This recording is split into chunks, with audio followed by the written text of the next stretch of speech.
Buenos días, como bien dijo Ernesto, vamos a hablar del manejo de la fertilización y bueno, un poco el marco conceptual que vamos a hacer sobre la fertilización en el cultivo de soja se basa un poco en lo que presentó Andrés Berger más temprano, este modelo en donde vemos que entre el rendimiento estaría limitado por agua, es decir, el máximo alcanzable con el agua disponible, y el rendimiento actual son varios los factores que están limitando, uno de los cuales son los nutrientes. Es decir, que si hay casos donde el nutriente está limitando el rendimiento alcanzable, podríamos hablar de que hay una brecha nutricional en el cultivo. Una pregunta podría ser si existe brecha nutricional o si en realidad el manejo de la nutrición está siendo suficiente para esos rendimientos. Lo que vemos aquí es de un relevamiento hecho por Bordoli en 3 zafras. Estos son para 120 sitios, 120 cultivos de soja que fueron muestreados en R1. Se muestreó hoja y pecíolo y se presentan los niveles de nitrógeno en planta y los niveles de fósforo en planta comparados con un nivel crítico de referencia. Lo que vemos es que en el caso de nitrógeno, la mayoría de los cultivos tenían valores que podrían considerarse óptimos, a pesar de que había una pequeña proporción donde el nitrógeno podría estar siendo una limitante. Pero en el caso de fósforo, esta proporción es bastante mayor, es decir, varios sitios, más de 20 de esos 120 sitios, podría estar siendo el fósforo una limitante para los rendimientos. Pasa similar en el caso del potasio, donde también hay una proporción interesante de sitios donde el potasio podría estar jugando un papel en ese aumento de los rendimientos. Los autores no encontraron grandes deficiencias ni de azufre, calcio, magnesio o micronutrientes, y en algunos casos constataron deficiencia de hierro, zinc, asociados generalmente a suelos de alto pH. Entonces, viendo que hay momentos donde la nutrición puede estar siendo un limitante, veamos qué herramientas tenemos para reducir esta brecha. Y veamos entonces un repaso sobre los niveles críticos y recomendaciones de fertilización que hay a nivel nacional para los principales nutrientes, es decir, fósforo, potasio, azufre y otros nutrientes, básicamente algunos conceptos de nitrógeno y micronutrientes. Para el caso del fósforo, en este gráfico vemos un trabajo de Morón en donde se compara el contenido de fósforo Bray en el suelo y el rendimiento relativo de los distintos cultivos, y lo que se puede establecer es un nivel crítico que está en el rango de 10-12 partes por millón de fósforo en el suelo. Y este autor encontró que la eficiencia cuando estábamos por debajo de ese nivel crítico es de aproximadamente 6 kilos de grano por kilogramo de P2O5 de fertilizante. Si bien son pocos los datos, cuando vemos los datos que hay en Argentina, con mucho más cantidad de experimentos, vemos que son bastante coincidentes en cuanto al nivel crítico y también en cuanto a la eficiencia esperada, ya que 12 a 14 kilos de soja por kilo de fósforo están implicando más o menos 5 a 6 kilos de grano por kilogramo de P2O5. Es decir, es bastante coincidente que ese sea un buen nivel crítico para este cultivo. En el caso de potasio, vemos también la relación, en este caso es potasio intercambiable en miliequivalentes cada 100 gramos, en función del rendimiento relativo, y observamos que un nivel crítico de 0,34 miliequivalentes sería una buena referencia para la mayoría de los cultivos. En este caso la soja son los triángulos verdes, es decir, está representada la soja y también parecería ser un buen nivel crítico. Hay que tener en cuenta algunos factores que afectan la disponibilidad y que más allá del nivel crítico también deben considerarse para definir la fertilización. Uno es el hecho de que en bajas temperaturas o con poca humedad en el suelo, esto afecta la difusión de los nutrientes a las plantas, entonces en esos casos podría necesitarse que haya más concentración. Podrá haber que tener en cuenta los casos de compactación, ya que eso genera una menor exploración radicular y entonces las plantas se va a dificultar la llegada de las raíces. Y también el caso en rastrojos, es decir, rastrojos de invierno para el cultivo de soja de segunda, puede haber inmovilización de esos nutrientes que queden en el rastrojo y no estén disponibles al inicio del cultivo. Caso de potasio, es importante también tener en cuenta la relación con otras bases, principalmente calcio y magnesio, ya que cuando el potasio es poco en relación a las otras bases podría estar afectando su disponibilidad. Y también el nivel de reserva de potasio de los suelos, que sabemos hay variaciones entre distintos suelos. A modo de ejemplo, aquí vemos la extracción acumulada de un cultivo de ragueras en maceta para 6 suelos distintos, y lo que vemos es la capacidad de aporte que tuvo cada suelo, el completo de las barras, en función de si ese aporte fue potasio intercambiable en azul o en rojo están las reservas de potasio de esos suelos.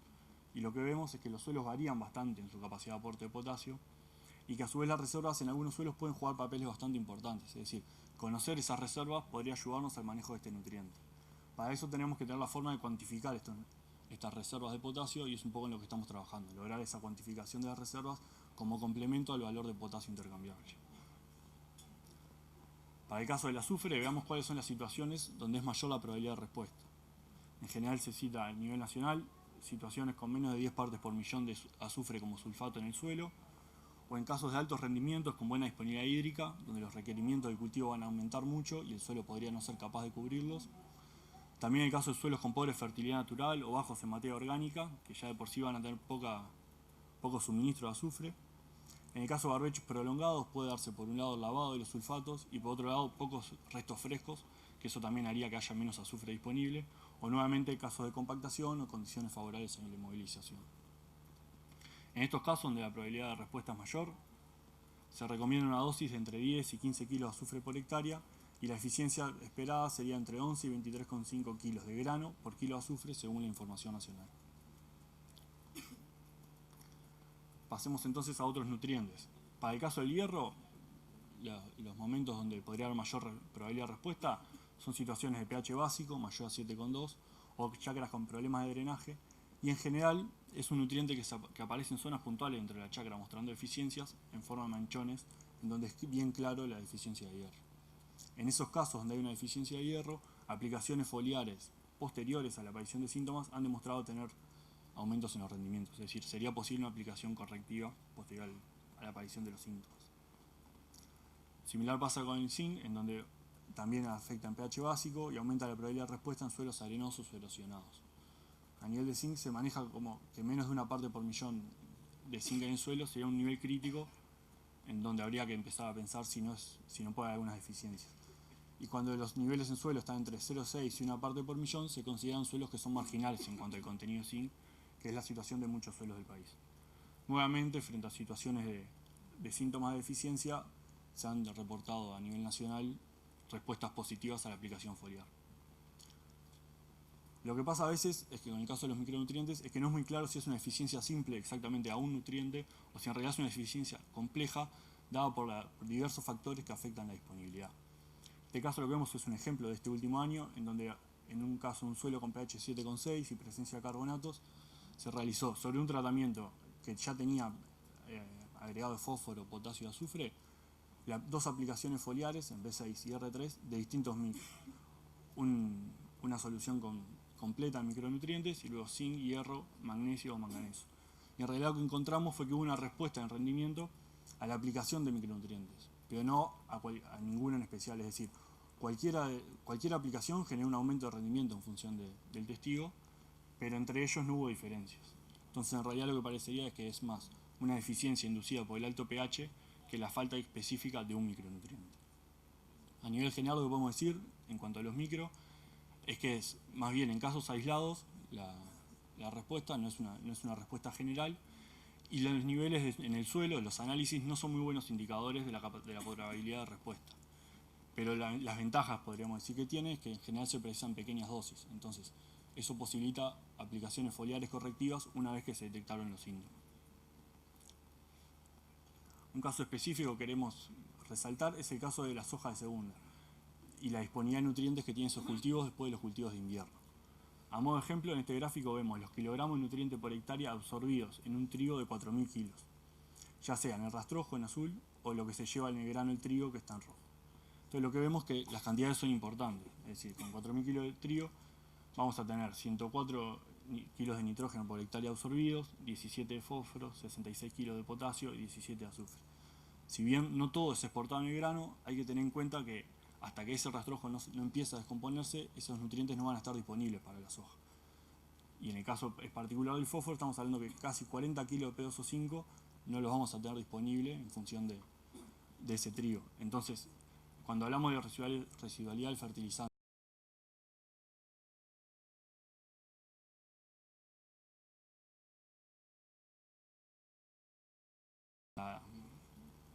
la idea sería al menos corroborar la disponibilidad de la siembra, es decir, no dar por hecho que si el análisis fue bueno antes del trigo o de la cebada, bueno, ya está, estamos bien cubiertos para la soja, habría que por lo menos corroborar. Para el caso del nitrógeno, algunos conceptos, bueno, por un lado, que la soja presenta una necesidad mucho mayor que otros cultivos en cuanto a la absorción de nitrógeno y tiene también una alta extracción, más de 6% de nitrógeno se va en el grano. La fuente de nitrógeno para el cultivo son el suelo, pero también tiene un aporte de fijación biológica de nitrógeno. Esto es una ventaja ya que hay una parte que está viniendo de la atmósfera. Sin embargo, hay que tener en cuenta que para la planta la fijación tiene un alto costo energético. Y si hay nitrógeno disponible en el suelo, la fijación va a disminuir. Es decir, que no todo va a venir de la fijación. Un poco viendo estos niveles críticos, y que cómo tenemos herramientas para manejarlos, queda un poco la duda, bueno, si queda margen para crecer o simplemente poniendo un poquito más para que el suelo esté en esos niveles críticos, ya estaríamos bien y no habría limitantes nutricionales. Con idea de responder a esa cuestionante, iniciamos en el año pasado una serie de experimentos exploratorios de macronutrientes con idea de ver, bueno, frente a lo que está haciendo el productor, ¿hay margen para crecer del lado de la nutrición? Para eso, el año pasado hicimos 5 sitios, 4 en soja de primera y 1 sobre soja de segunda, y eran sitios que tenían niveles de fósforo Bray medio abajo, entre 6 y 10 partes por millón, con niveles de potasio intercambiable por encima del crítico, entre 0,51 y 0,82. Lo que hicimos en esos sitios fue, sobre el manejo que ya de por sí hace el productor, instalar 5 tratamientos en base a nitrógeno, fósforo, potasio y azufre, y distintas combinaciones de estos nutrientes que nos podían dar una idea del efecto de cada uno de esos nutrientes. En el caso de estos sitios, el manejo del productor implicó en julio una aplicación de entre 100 y 130 kilogramos por hectárea súper simple. Y lo que encontramos fue un efecto positivo de la fertilización con fósforo en 2 sitios de 5. Que es lo que vemos en este gráfico. En este gráfico vemos en barras azules los promedios para cada tratamiento del rendimiento de los 3 sitios que no tuvimos respuesta.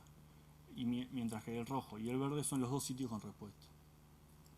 Si vemos entonces, primero el sitio en rojo, vemos que es un sitio bajo en fósforo, 6 partes por millón, con bajos rendimientos y en donde hubo un efecto positivo del fósforo que logró un 5% de aumento en los rendimientos. Sin embargo, ni aún con el agregado de fósforo logramos altos rendimientos, es decir, no pasamos de 2.600 kilos. Parecerían ser otras las limitantes en este caso. Por otro lado, en el otro sitio, es un sitio que tenía 10 partes por millón de fósforo, que tuvo altos rendimientos sin el agregado extra de fósforo, arriba de casi 3.600 kilos, que parecería decir, bueno, no hubo grandes limitantes. Sin embargo, el agregado de fósforo tuvo nuevamente un efecto positivo con un 7% de aumento. Es decir, todavía queda un margen para crecer cuando estamos apostando a lograr aumentar más los rendimientos. Veamos un poco ahora cuando pensamos en el sistema y cómo se inserta la soja en el sistema, qué podemos aportar desde el sistema a estos altos rendimientos y a lograr esa concreción. Por un lado, vamos a hacer un repaso sobre la fijación biológica de nitrógeno y qué importa eso en el cultivo.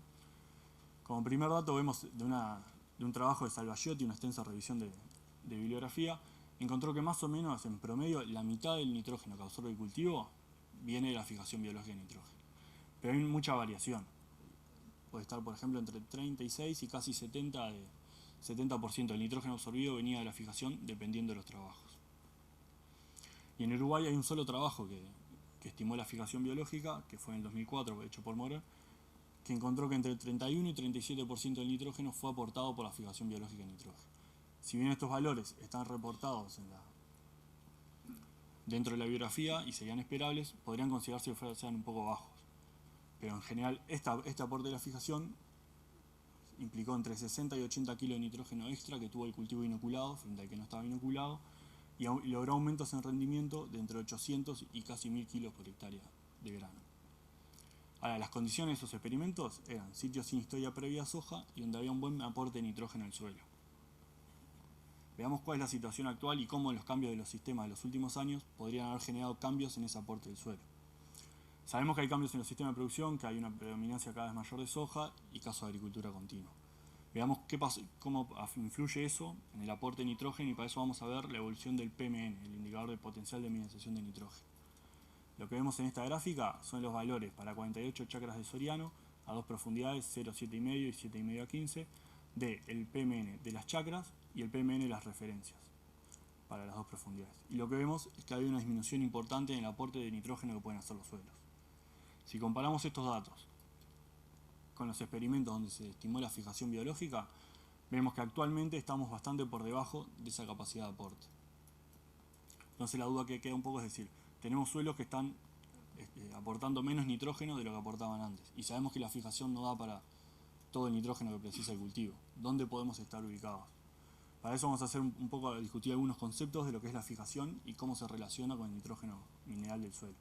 Lo que vemos en esta gráfica es la relación conceptual entre el nitrógeno en planta y el nitrógeno mineral, es decir, aquel que proviene del suelo más el fertilizante. Entonces, el nitrógeno mineral que es absorbido por la planta es representado por esta línea azul. Y lo que vemos es que hay una relación directa, es decir, a medida que aumenta el nitrógeno mineral en el suelo, va a aumentar el nitrógeno total en planta. Y lo que vemos como la línea roja es el nitrógeno total en planta, que va a estar dado por el nitrógeno que aporta el suelo y por la fijación biológica de nitrógeno.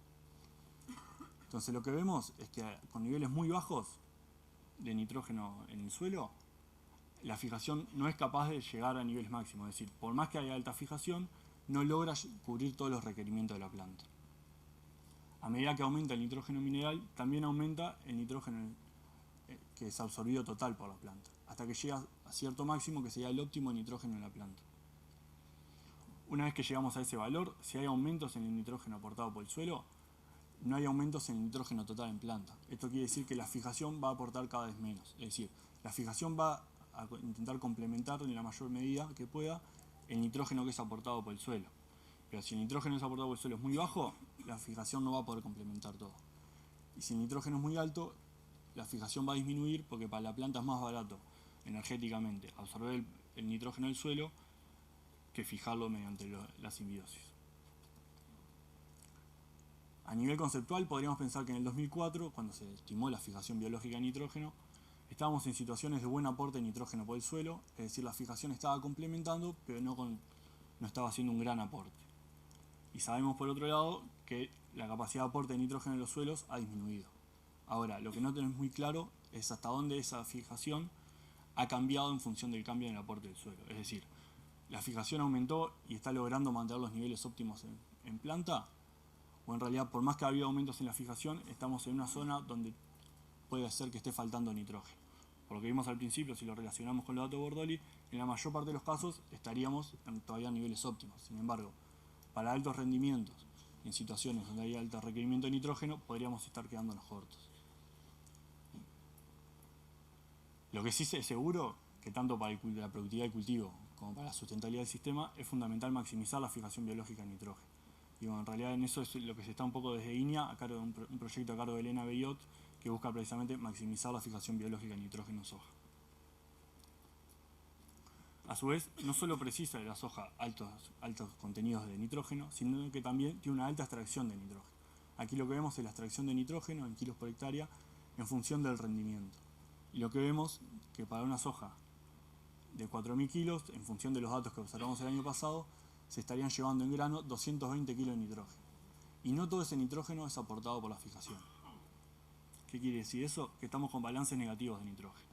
Aquí nuevamente en el trabajo de Morón se estimó el nitrógeno que se iba en el grano en cada una de las situaciones, cuál había sido el aporte de vía fijación biológica, y vemos que en los tres casos el balance era negativo, es decir, la fijación no llegó a aportar todo el nitrógeno que se iba en el grano. Esto quiere decir que parte de este nitrógeno fue aportado por el suelo. Y esto tiene bastante lógica si pensamos que el aporte de la fijación promedio fue 34% del nitrógeno absorbido, y el índice de cosecha promedio se estima en 73% del nitrógeno absorbido total. Si lo relacionamos con los datos de Salvaggiotti, veíamos que la mayor parte de los experimentos relevados, nunca la fijación pasaba del 70% del nitrógeno absorbido. Es decir, que en la enorme mayoría de los casos siempre vamos a tener un balance negativo de nitrógeno. Esto tiene un efecto principal sobre la materia orgánica, es decir, pérdida de nitrógeno implican pérdidas de la materia orgánica del suelo. Lo que vemos aquí es la evolución de carbono orgánico y de nitrógeno en función de los años para una serie de rotaciones agrícolas continuas de aquí de Estanzuela. Y lo que vemos es que si bien los valores son distintos entre carbono y nitrógeno, hay un paralelismo en la evolución de ambos indicadores. Esto lo que muestra es que los ciclos de ambos nutrientes están muy relacionados. Y nosotros, para aumentar los niveles de carbono, o sea, aumentar los niveles de materia orgánica, precisamos tener nitrógeno en el sistema. A modo de breve repaso, ¿cuál es la importancia de la materia orgánica? ¿Por qué estamos tan preocupados por esto? Y bueno, primero que nada, pues es un indicador directo de la calidad del suelo, influye positivamente en varias propiedades químicas, es una reserva importante de nutrientes, nitrógeno, fósforo, azufre, micronutrientes, aumenta la capacidad de intercambio catiónico y en caso de presencia de aluminio puede disminuir su toxicidad por medio de la quelatación. Y a su vez, la materia orgánica tiene una fuerte influencia en las propiedades físicas de los suelos, ya que genera estabilidad de agregados, mejora su estructura, aumenta la macroporosidad y eso influye en la retención de agua. Esto viene al caso porque también hemos detectado que en algunos sistemas se están dando problemas de restricciones físicas. Lo que se observa aquí, del mismo trabajo de relevamiento de Morón y Cuinque, vemos los valores medios de macroporosidad de 48 chacras del departamento soriano, las chacras son estas que están aquí en la barra blanca, y los respectivos suelos de referencia en la barra rayada. Y lo que vemos es que hubo una pérdida casi un tercio de la macroporosidad se perdió por efecto del uso del suelo. Si estamos perdiendo macroporosidad, estamos perdiendo también capacidad de retener agua. También se están dando casos de compactación subsuperficial, y esto es una foto de esta última zafra, en donde es obvio pensar que esta planta de soja con poca capacidad de explosión va a tener un menor acceso tanto al agua como a los nutrientes. Entonces, obviamente, si tenemos casos de restricciones físicas, estamos teniendo menor eficiencia de uso de agua y nutrientes.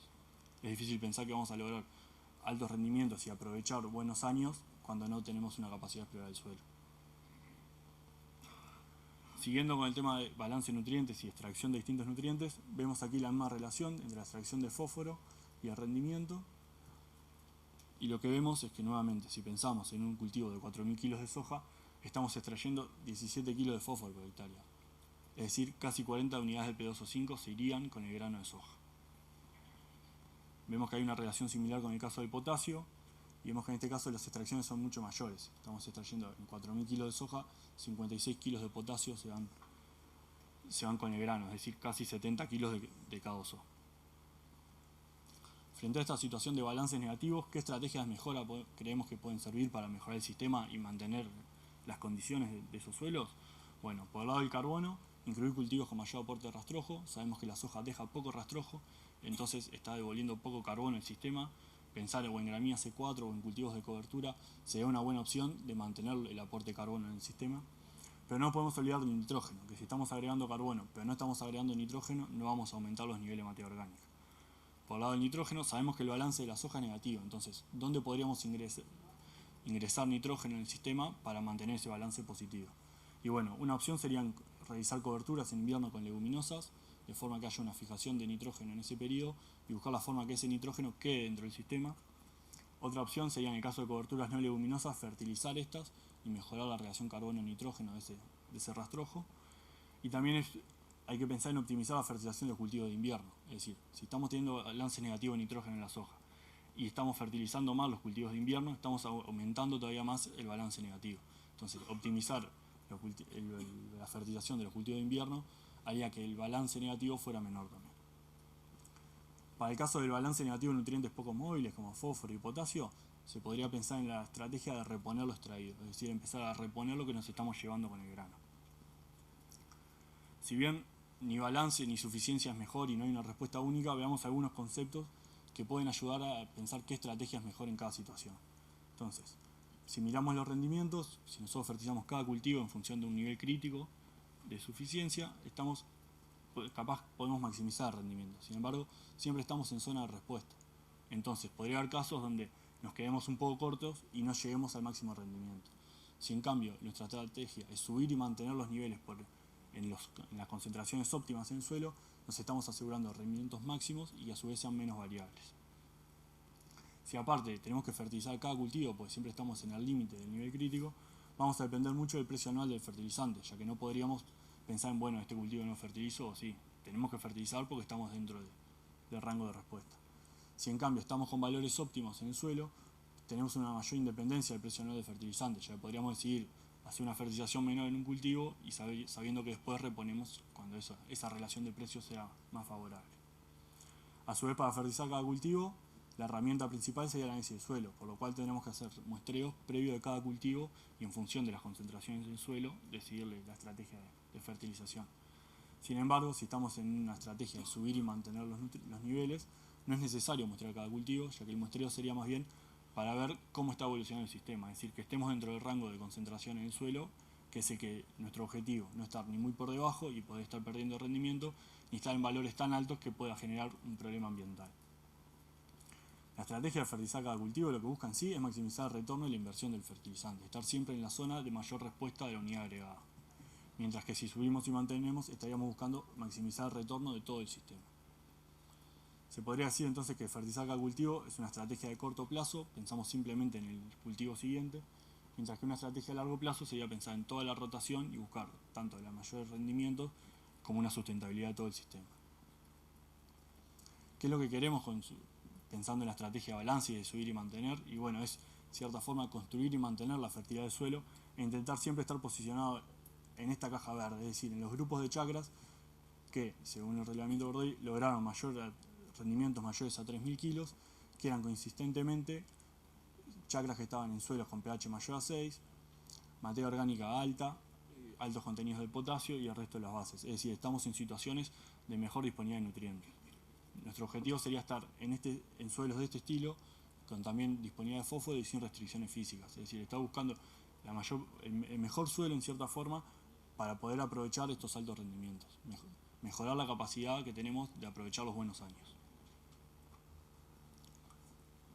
Como consideraciones finales, entonces, podemos decir que en algunos casos la nutrición del cultivo puede estar limitando los rendimientos y habría entonces una brecha nutricional que cubrir, y creemos que para los principales nutrientes tenemos herramientas que nos pueden ayudar a detectar esas brechas y tenemos también estrategias de manejo frente a eso. Es destacar la fijación biológica del nitrógeno, que es fundamental para el cultivo, pero que no es suficiente. Entonces, precisamos que el suelo también nos aporte nitrógeno. Y si el rendimiento es más alto, y si estamos apostando a altos rendimientos, precisamos que ese aporte también sea mayor. Asociado a lo que es los balances de nitrógeno y los balances de carbono, hay que tener en cuenta lo que son las condiciones físicas del suelo. Si estamos perdiendo materia orgánica en los sistemas, también estamos agravando la parte física del suelo, y eso también tiene mucha influencia en la parte de la dinámica del agua, capacidad de almacenaje y retención de los suelos. También tenemos balances negativos de otros nutrientes, y eso va a ser agravado si apostamos a cada vez mayores rendimientos y cada vez más estables en altos niveles. Cada vez la extracción va a ser mayor. Entonces, manejarnos por suficiencia capaz no sea siempre la mejor estrategia, y habría que empezar a pensar en reponer lo que nos estamos llevando con el cultivo. En líneas generales, un poco el mensaje que queríamos dejar es que hay que pensar en sistema, porque estamos convencidos que lo que aporta a la sustentabilidad también aporta a la estabilidad de los rendimientos en altos valores. Muchas gracias.